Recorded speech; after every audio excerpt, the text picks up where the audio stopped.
그리스도에 관한 모든 것을 담대하게 거침없이 가르치더라. 아멘.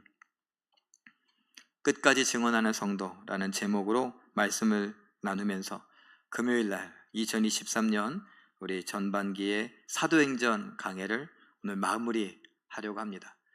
사도행전은 우리가 보았던 대로 성령의 감동을 받아서 그야말로 예수님이 약속하셨던 성령께서 임하시면 어떤 일들이 일어나는가를 보여주기 때문에 성령 행전이다 라는 말을 하기도 했습니다. 또한 예수님께서 증인이 되라고 하셨던 그 명령에 제자들이, 사도들이 그 명령에 순종하여 복음을 전하는 것을 기록하고 있기 때문에 증인 행전이다 라고 할 수 있다고 했습니다. 뿐만 아니라 또 그 증인이 돼서 뭘 하느냐? 복음을 전파하는 거죠.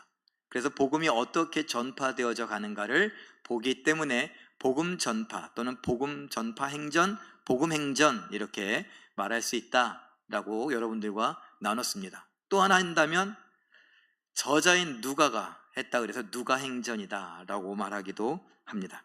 이것을 여러분들과 한번 정리해서 제가 그림으로 보면 이렇게 정리할 수 있습니다.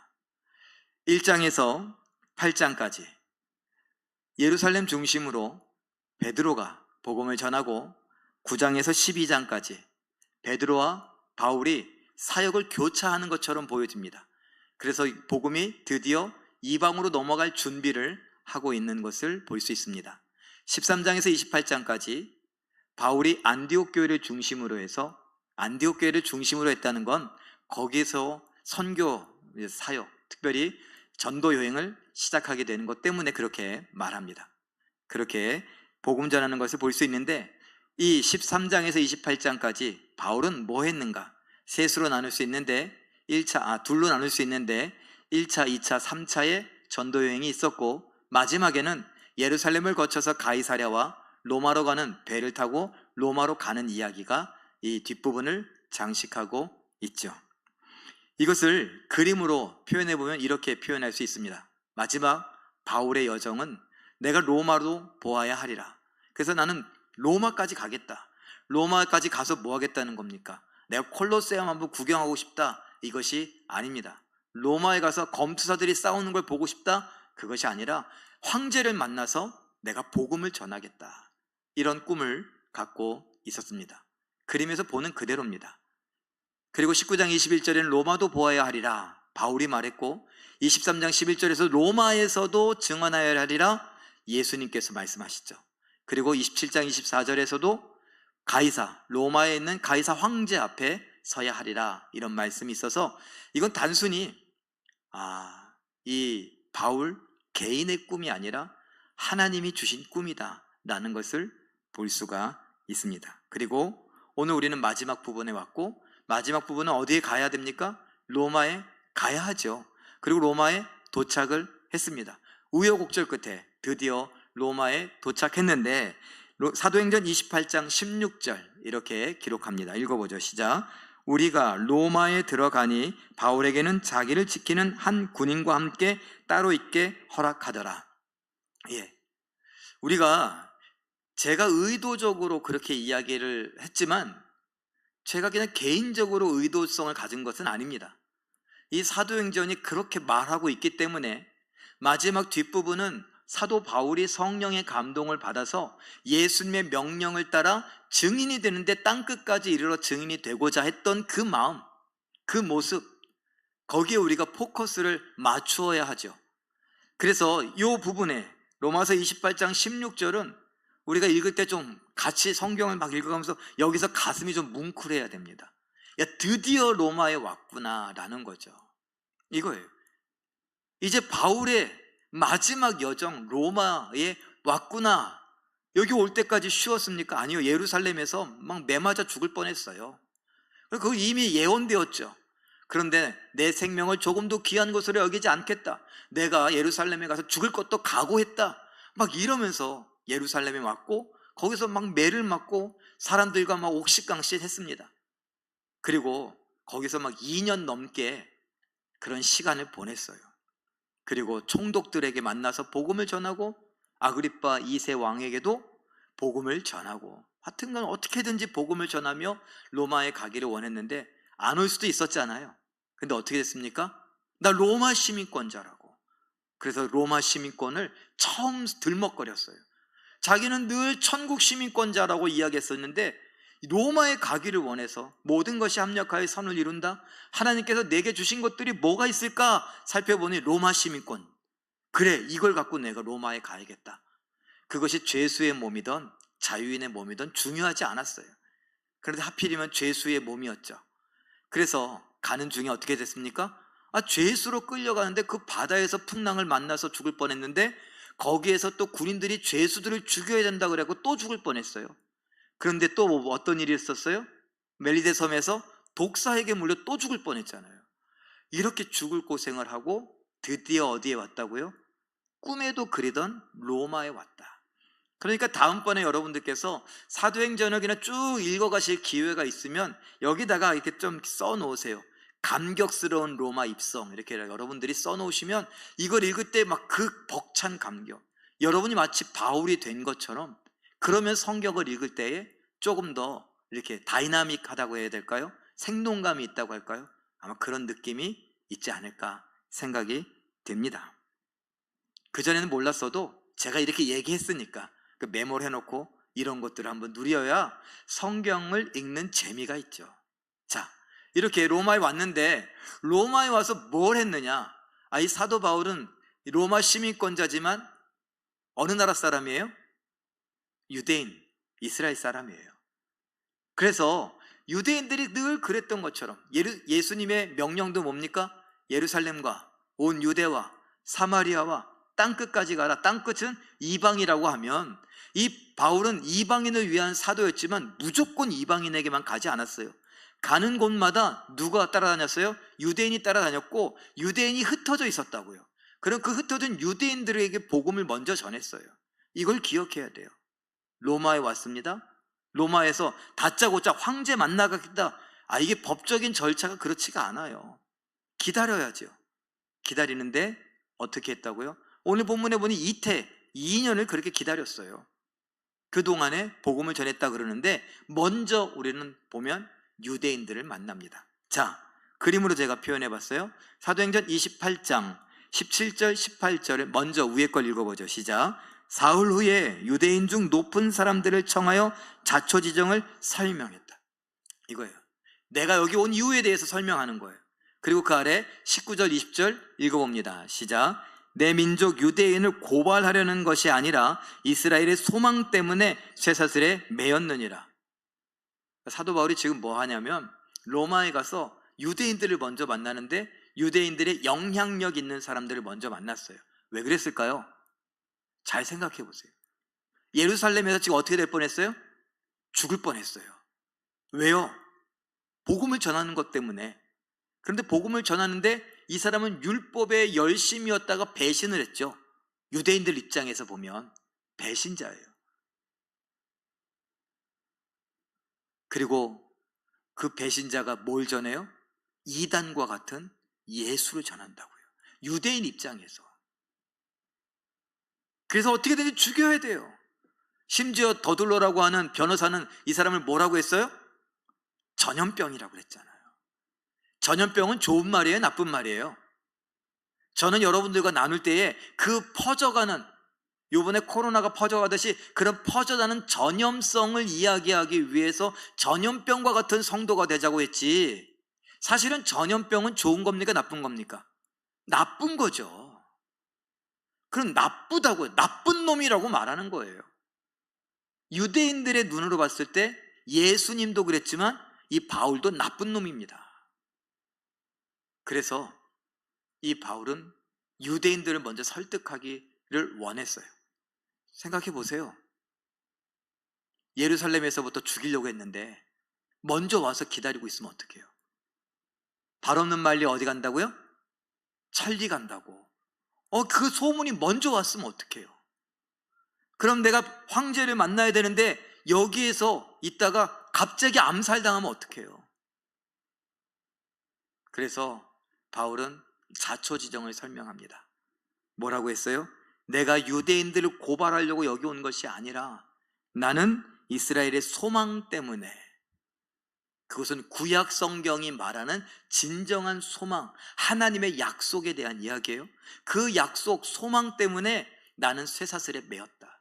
이렇게 죄수가 되어 여기까지 오게 되었습니다. 그런데 반응을 보니까는 뭐라 그러냐면 유대인들이 안물, 그래, 요즘 말로 안물, 안 물어봤다 이거예요. 안 궁금하다는 거예요. 무슨 말이에요? 난 너에 대해서 들어본 적이 없다, 이런 얘기예요. 그럼 이 바울은 우리식으로 말하면 쓸데없는 걱정을 했던 거죠.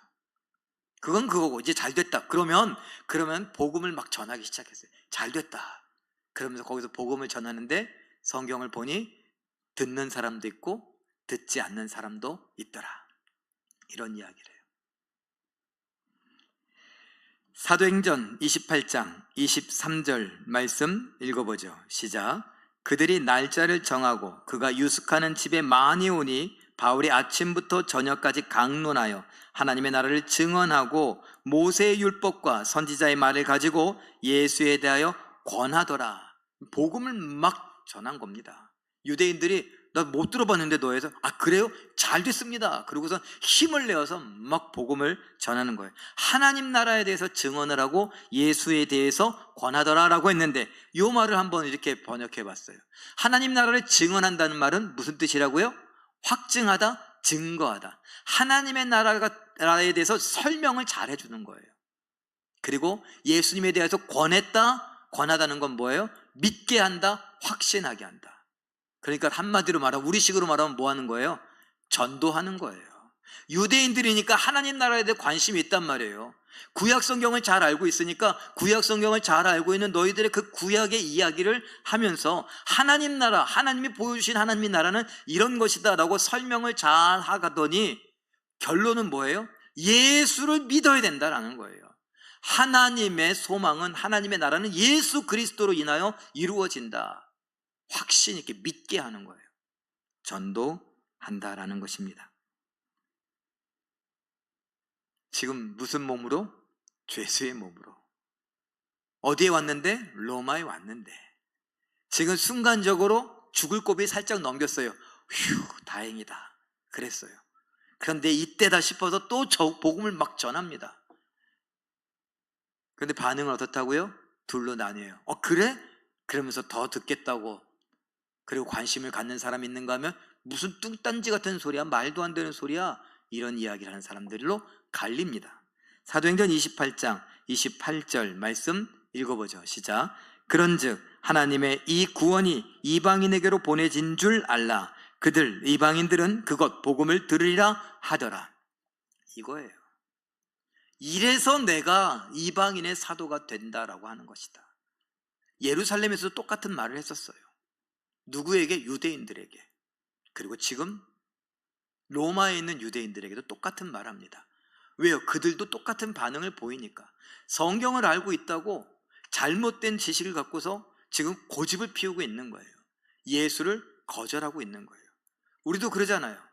예수님을 전하고 전도한다 라고 했을 때 어죽바르게 믿는 사람들, 대충 교회 다니다가 안 다니는 사람들, 또 여러 가지 이유, 사정이 있죠. 상처받았다고, 목사님에게 상처받았다, 아무개 장로님, 권사님에게 상처받았다, 그런 분들 교회 다니라고, 예수 믿으라고 하는 말 잘 들어요, 안 들어요? 나도 알아. 아까 말했던 어죽바르게 믿는 사람, 나도 교회 장로야, 나도 교회 안수집사고, 그러니 괜찮어. 그러면서 뭐야? 술 권하고 회식 자리에서 막 괜찮다고 막 그러고, 그런 이야기들. 유대인들이 그랬다는 거예요. 그래서 아니나 다를까 사도 바울이 자기의 사명을 다시 한번 확인하며 이 로마에 있는 유대인들에게 말합니다. 당신들이 이렇게 믿지 않으니까 나를 이방인에 가서 복음을 전하게 하시고 이방인들은 당신들이 버린 이 복음을 아멘으로 받을 것입니다. 이야기를 합니다. 그리고 마지막, 오늘 우리가 읽었던 30절 31절, 2년 동안 로마에서 무엇을 하느냐? 복음을 전하는 사역을 이렇게 기록하고 있으니 30절 31절 읽어봅니다. 시작.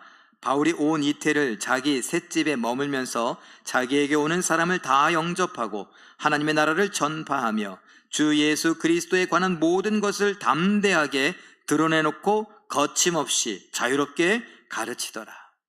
하나님께서 그와 함께 하시니 포로의 몸, 이 죄수의 몸으로 지금 로마에 끌려왔지만 가택연금, 그냥 집 안에 있으면 괜찮아요. 감옥에 갇힌 것이 아니라 이때는 집 감옥이에요. 집에 있지만 나갈 수 없는 것. 그래서 집에 어떻게 해요? 사람들을 불러 모아요. 또 사람들이 또 희한하게 와요. 그런데 거기서 어떻게 된다고요? 너 이상한 소리 하면 안 돼? 이게 아니라 거침없이 자유롭게 담대하게 아예 드러내놓고 예수에 대해서 복음을 가르치더라. 여기에 보니 하나님 나라를 전파한다, 예수에 관한 모든 것을 가르친다라는 것, 또 이렇게 번역을 이렇게 좀 쉽게 해봤어요. 하나님 나라를 전파한다, 설교한다. 예수님에 대해서 가르친다, 교훈을 주고 잘 설명해 준다. 왜? 모르니까. 이 전도라는 게 이런 거예요. 우리가 예수님에 대해서 어떻게 해요? 우리의 소망과 관련한, 약속과 관련한. 그래서 구약 성경을 모르는 사람들이 있잖아요. 유대인들에게는 성경을 아니까 당신들의 소망, 알고 있는 구약의 소망은 바로 하나님 나라 아닙니까? 하나님 나라에 대한 이야기들을 하면서 그 하나님 나라를 이루고 우리를 이끌어 가실 분이 바로 예수님이십니다. 이런 것을 이야기한 거죠. 그런데 이제 모르는 이방 사람들에게는 어떻게 합니까? 설교를 하며 가르치는 거예요. 하나님 나라는 이러이러한 것입니다 라고 설교를 해줘요. 그리고 그 하나님 나라에 들어가는데 예수 그리스도가 왜 중요한지, 성경에 이러한 것들이 예수님에 대한 이야기입니다. 예수님에 대한 약속입니다. 요즘 제가 여러분들과 나누고 있는 일일 말씀 묵상이나 이런 것들, 그리고 여러분들이 종종 이야기하죠. 예수님은 모델입니다. 그래서 모델을 모형으로 본뜨는 거. 다윗 아니면은 모세 아니면은 요셉, 보아스, 여러 사람들, 여러분이 알만한 성경의 인물들, 많은 사람들이 예수님의 모형이에요. 심지어는 제사 드리는 거, 제사 방법, 그리고 성전, 이런 것까지 돼요. 뭐라고 하느냐? 저 하늘에 있는 것을 보고 만들었다. 모세는 회막을 만들 때 하나님이 보여준 것을 보고 만들었다. 다윗은요, 성전을 만드는데 솔로몬에게 만드는 것을 어떻게 해요? 이 설계도를 다윗이 받아서 줘요. 그러니 하나님이 보여주신 것들을 그대로 만들어 가는데 보여주신 것이 결국은 뭐다? 예수님이다. 이런 설명들을 하는 거죠. 어떻게? 드러내놓고 거침없이 자유롭게. 무슨 신세이지만, 죄수의 신세이지만 신세 한탄하지 않고, 내가 처량하다고 하지 않고, 피곤하다고 하지 않고, 자기에게 주어진 여건 안에서 내가 나갈 수 없으면 사람들을 오게 해야지. 그런데 하나님께서 도와주시는 거예요. 그러니 사람들이 몰려오고 그가 전하는 것을 가로막지 못하고, 가택연금이다, 집안에 잡혀 있으니 거기에 누군가는 지킬 거 아니에요. 그래서 유대인들 중에 혹시 누가 와서 바울을 해하려고 하면 할 수 있습니까? 없습니까? 없죠. 보디가드가 서 있는 거예요. 그렇게 남은 거기 로마에서의 생활을 간단하게 기록을 하고 있습니다. 다른 말로 말하면 바울은 꿈을 이루고 있다. 바울은 사명을 이루고 있다. 바울은 하나님 주신 비전을 이루고 있다. 이렇게 말할 수 있는 것이죠. 그리고 이제 우리들은 이 말씀을 배웠습니다. 야, 그렇구나. 베드로는 사명 감당 안 했나요? 베드로 초반에 나왔잖아요. 열심히 막 그냥 하나님, 예수님만 드러내고, 내가 신인 것처럼 아니라고, 예수의 이름이 고쳤다고 막 이러면서 회개하라고 막 가르치니 막 3,000명, 5,000명 막 회개하잖아요. 그리고 다른 사도들도 복음을 전해요. 집사들도 세워지고 복음을 전해요. 그러다가 순교하기도 해요. 그리고 사도 바울이 복음을 전하는 것, 꿈을 이루고 비전을 이루고 사명을 감당하는 이야기들. 온통 사명을 감당한다 그러니 하나 덧붙여야겠네요. 이제 사도행전의 마무리 되니까 뭐라고요? 사명행전이다. 이렇게 덧붙일 수도 있을 것 같습니다. 그렇게 사명을 이루어가는 사람들의 이야기를 배웠으니 우리도 어떻게 해요? 나도 하나님께서 우리를 하나님의 형상으로 만들어 주신 것이 고맙고 감사할 뿐만 아니라 우리를 구원하여 주시더니 우리의 아버지로서, 우리의 남편으로서, 우리의 목자로서 우리를 지키고 보호하시며 이끌어 가시는 것. 그래서 내가 뭔가 보답하고 싶은데 그 보답하고 싶은 내 마음을 아시는 하나님이 뭘 주세요? 사명, 직분 이런 것을 주신다고요. 디모데전서 1장 12절 말씀 읽어봅니다. 시작. 나를 능하게 하신 그리스도 예수 우리 주께 내가 감사함은 나를 충성되이 믿음직스럽게 여겨 내게 직분을 맡기심이니. 저는 참 이 말씀이 참 귀하다고 생각돼요. 사도 바울이 디모데에게 하는 이야기며 디모데에게 정말 사명감을 고취시키고 직분을 잘 감당하기 위해서 막 격려하는 차원에서 이야기를 하는데, 도전하기 위해서. 그런데 뭐라고 해요? 나를 충성되이 여겨. 그 충성되다는 건 제가 여러분들에게 말씀드렸는데 믿는다는 것과 똑같은 단어예요. 그래서 이 충성되다, 나를 믿어주셔서, 저 같은 걸 하나님이 믿어주신대요. 허물 많은데. 여러분들은 웃을지 모르지만 제가 그랬잖아요. 저는 늘 키 크고 싶었어요. 아직도 응답받지 않은, 그래서 기도하지 이제 하지 말라고 하시는 것 같아서 포기하는 기도. 저 키가 172, 너무 겸손하지 않아요? 172. 지금보다 10cm도 아니고 8cm만 더 컸으면 좋겠다고요. 그게 제 마음이었어요. 70만 넘어서 72 정도만 됐으면 좋겠다. 제 친구들은 다 78, 80, 83 막 이랬거든요, 키들이. 그래서 72가 돼도 제일 작어. 그래도 72만 됐으면 좋겠다. 욕심 안 부렸어요. 그런데 그게 안 돼요. 그게 무슨 말이에요? 키가 작다는 게 저한테 그냥 늘 핸디캡처럼. 친구들이 다 작았으면 또 괜찮아. 다 80이고 78, 83 막 이러는데 이게 안 된다니까요. 그러니 그런 저를 또 여러분들과 이야기했잖아요. 8삭둥이니 7삭둥이니 제가 그랬다니까요. 모자라게 태어났어요. 그리고 참 가난했고 자존심 세고 지는 거 싫어하고 목사가 되고 가는 과정 속에 경쟁하고 싶지 않다고, 이게 사랑이라고. 그래서 뭐 운동 경기라도 막 악착같이 해서 이겨야지 막 이 악물고, 왜 이렇게 이 악물고 하냐고, 왜 치과 가려고 그러냐고. 저 그렇게 여유 부리면서 운동을 해도 막 하하하하 웃으면서, 다른 사람들이 이렇게 운동하는데 웃으면서 하냐고 막 이럴 정도로 그랬었던 저예요. 그런데 여러분들, 제가 하나님께서 정말 저를 믿어주셔서 목사가 되고 지금 담임 목사가 됐다. 저는 비교하고 싶지는 않지만 사람들은 또 목사님들 되셔서 담임 목사가 못하고 있는 거를 또 그게 또 뭔가 이렇게 안타까운 것처럼, 또 거기에 맡겨진 일들이 있는데, 그래서 저한테 배부른 소리 한다 그러면, 그래요, 저 같은 사람을 뭘 믿는다고 하나님이 믿는 구석이 있어 담임 목사 되게 하시고 여러분들 앞에서 이렇게 설교하게 하시고. 제가 말씀드렸잖아요. 저는 제1교회 출신이고 제1교회에 중고등부 회장 출신인데 회장 되기 직전까지 여학생하고 한마디도 해본 적이 없다고. 내성적이라서.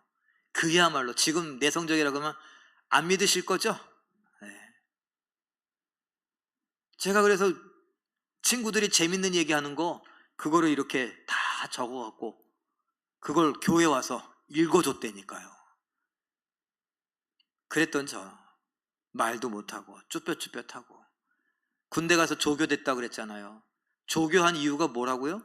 하나님 저 목사 되게 하려면 저 조교를 시켜주시는 건 어떠세요? 조교는 말도 잘하네. 떨지도 않고. 저는 나가 사람들 앞에 서서만 막 떨려갖고 안 되는데. 그래서 하나님이 그래, 네가 그 훈련 받아야 될 것 같으니 너 훈련 받아라. 그래서 조교를 시켜주신 것 같아요. 그래 믿어요 저는. 사람들이 믿지 않아요. 저같이 조그만 사람이 무슨 조교냐고.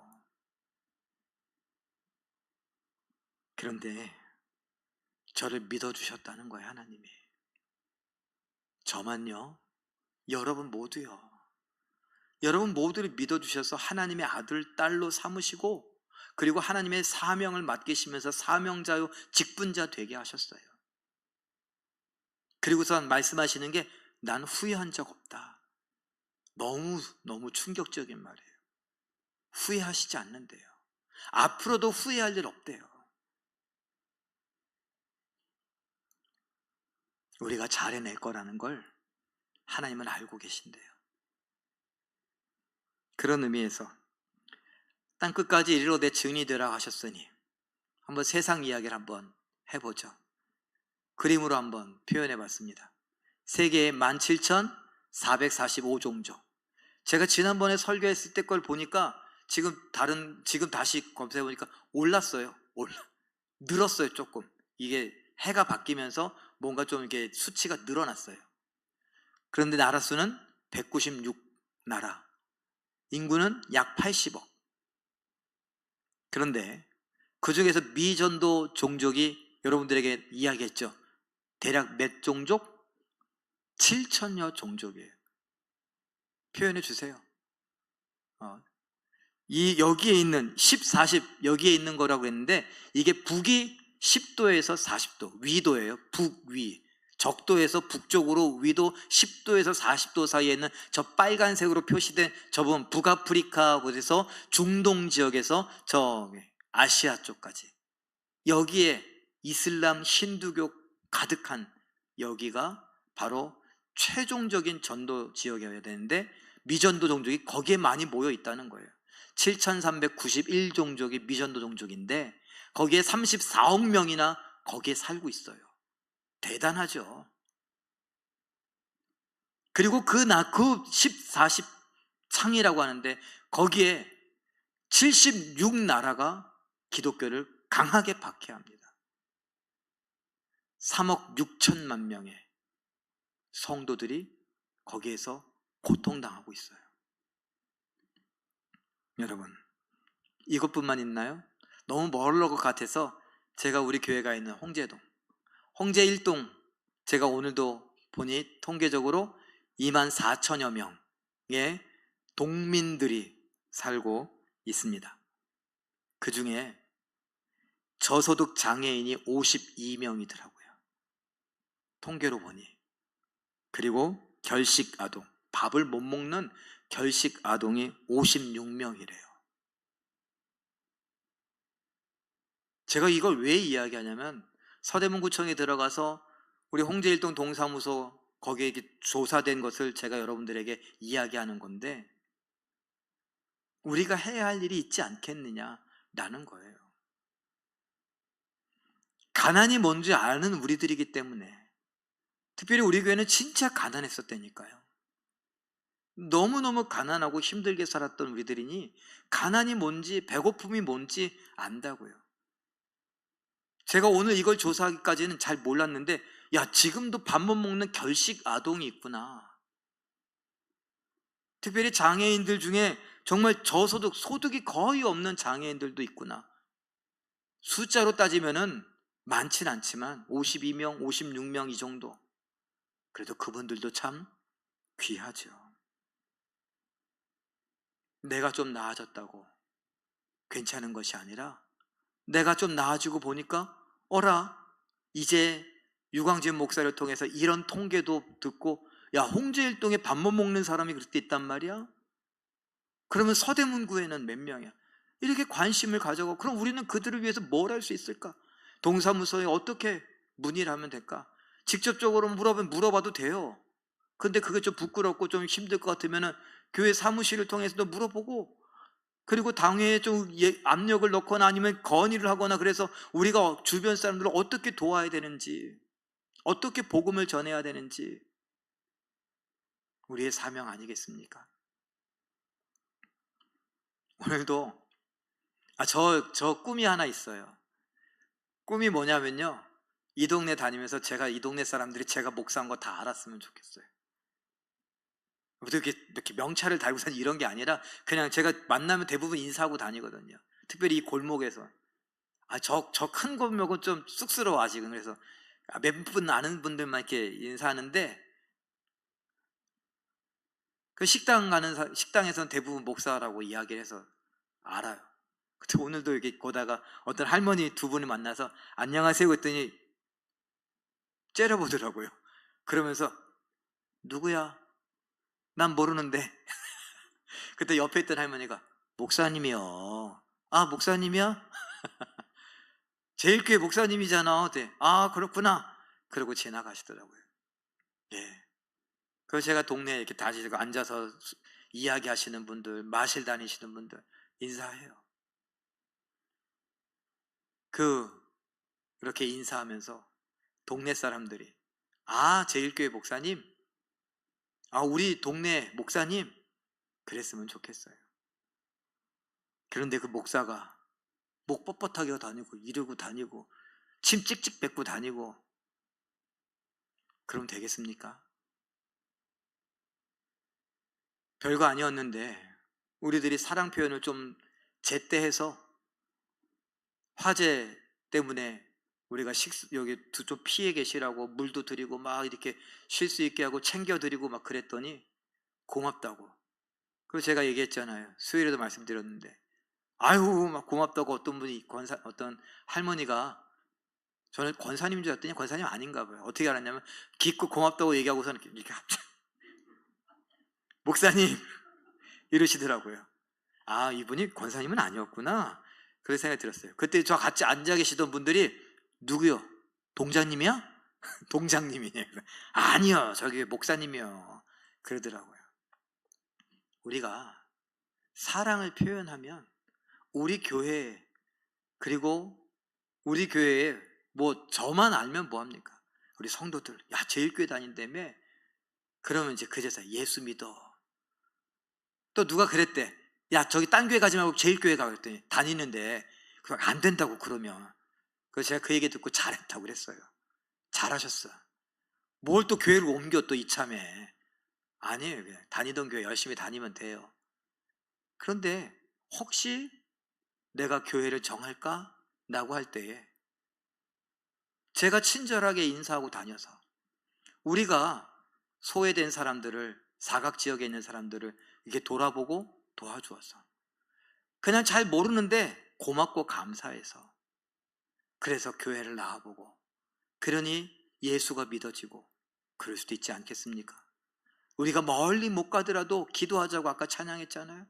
멀리 못 가더라도 우리 동네 사람들만 책임져도 되지 않겠습니까? 우리만 책임지면 안 돼요.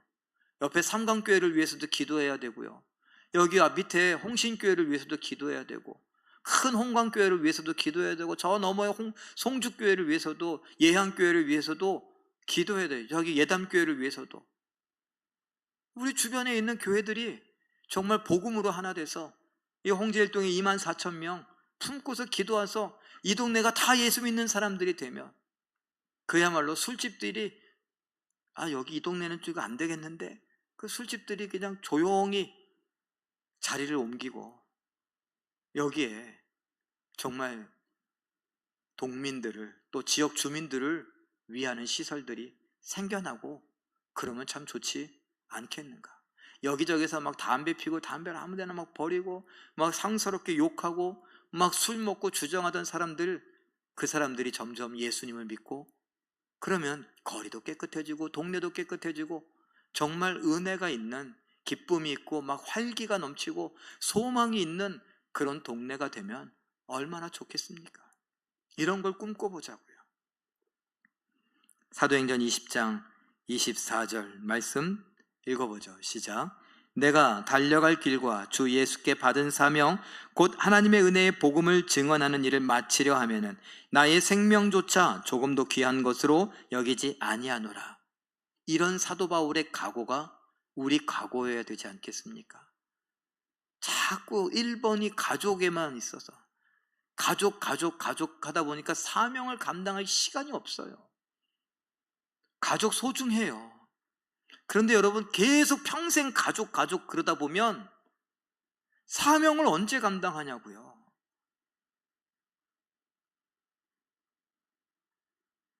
그러면서 꼭 그런 말에 자식 다 키워봐 소용없다고.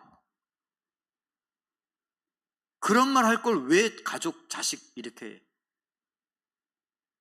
사랑해야 됩니다. 그렇지만 사명도 생각해야 돼요. 이웃을 사랑하고 복음을 전하는 거예요. 디모데후서 4장 2절 말씀, 현대어 번역 성경인데 읽어보죠. 시작.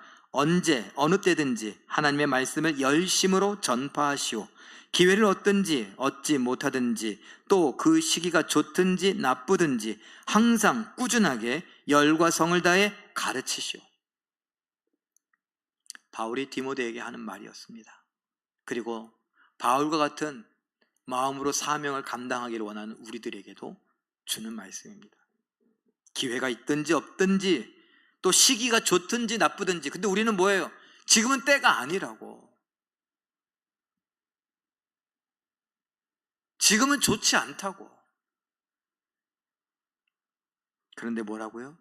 시기가 좋든지 좋지 않든지 항상 꾸준하게 복음을 전하고 하나님 나라에 대해서 가르치고 예수 그리스도를 설명하고 예수 그리스도를 믿어야 천국에 간다고 복음을 받아들이라고 그렇게 말할 수 있어야 한다라는 것입니다.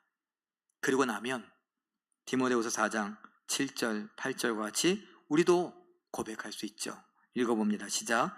나는 선한 싸움을 싸우고 나의 달려갈 길을 마치고 믿음을 지켰으니 이제 오르는 나를 위하여 의의 면류관이 예비되었으므로 주 곧 의로우신 재판장이 그날에 내게 주실 것이며 내게만 아니라 주의 나타나심을 사모하는 모든 자에게도니라. 사도 바울은 죽을 때가 된 줄 알았습니다. 그리고 이 디모데후서를 쓰고 몇 달 안 있다가, 얼마 안 있다가 죽었습니다. 네로 황제에 의해서 목이 잘려서 죽었습니다. 끔찍하죠? 어떻게 목이 잘려? 우리 중에 그렇게 죽고 싶은 사람이 어디 있습니까? 우리는 그러잖아요. 9988234 99세까지 팔팔하게 살다가 병원도 안 가고 쌩쌩하게 살다가 예의상 2, 3일 아프고 그냥 자다가 죽기를 바란다고 그러잖아요. 사도 바울은 복음을 전하다 죽으면 됐다 그랬어요. 그리고 죽을 때가 다가온 것을 알고 뭐라고요?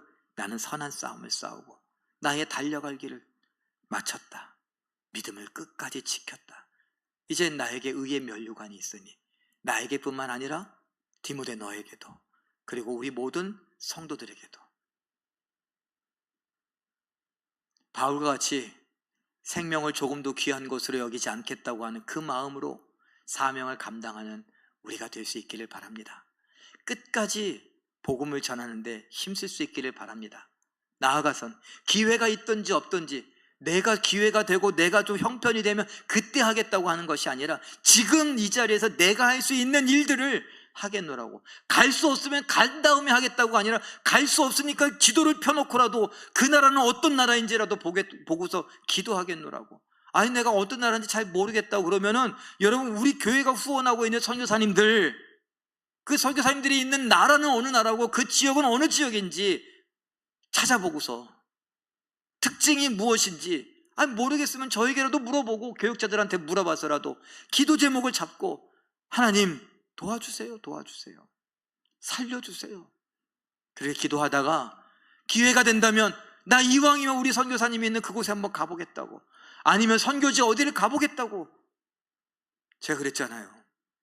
휴가를 가더라도 한번 작은 교회가 있으면 한번 들어가 보시라고, 식사 대접이라도 한번 하고 힘을 내자고. 아니면 도저히 안 되겠으면 부끄러우면 그 앞에서도 잠깐 기도라도 하세요. 아무개 교회 하나님, 이 교회에 하나님의 은혜가 있기를 원합니다. 이 교회를 통해서 이 지역에 하나님의 나라가 임하는 것을 허락해 주시옵소서. 기도라도 하고 오라고요. 어떻게 처음부터 막 가서 만나자 그럴 수 있겠어요? 그것부터 해보는 거예요. 그러면 우리도 나가게 될 겁니다. 그럼 우리도 정말 땅끝, 나의 땅끝은 어딘지 혹시 압니까? 우리들 중 누구는 네팔의 히말라야에 있는 소수민족에게 한번 가보겠노라고, 아니면 안데스 산맥에 있는 거기에 있는 소수민족에게, 인디언들에게 내가 가보겠노라고, 아니면 아마존의 정글에 그 식인종들과 같은 사람들 아직도 거기에 있다면 나도 혹시 거기 가서 복음을 전할 수 있지 않겠느냐고 할지 누가 압니까? 하나님이 보내시면 가는 거죠. 그렇게 우리도 기회를 얻든지 못 얻든지 할 수 있는 대로 사명을 감당할 수 있길 바랍니다. 그러면 의의 면류관이 우리를 위하여 준비되어지는 것을 보게 될 겁니다.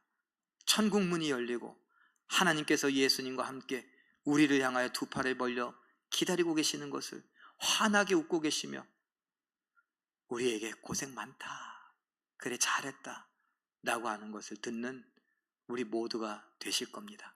그런 은혜를 누리는 우리 모든 성도님들 되시길 예수님의 이름으로 축원합니다.